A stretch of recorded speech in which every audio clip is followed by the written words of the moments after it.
ये कमबख्त नेट को भी अभी बंद होना था। पापा क्या है? अजान हो रही है, आज नमाज पढ़ लेते हैं।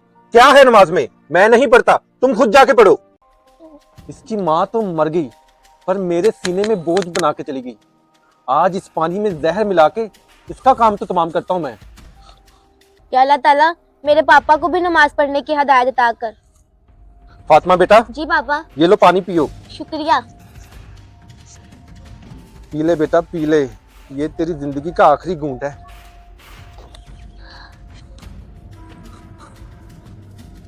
शुक्रिया पापा। अरे ये क्या, इस पे तो जहर का असर ही नहीं हुआ।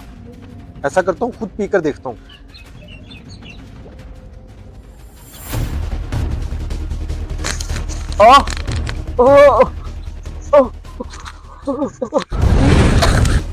अरे ये पापा को क्या हुआ? पापा पापा पापा उठो ना, आपको क्या हुआ है? पापा या अल्लाह ताला मैं तो 5 वक्त की नमाजी हूँ, इन नमाजों के सदके मेरे पापा को ठीक कर दे।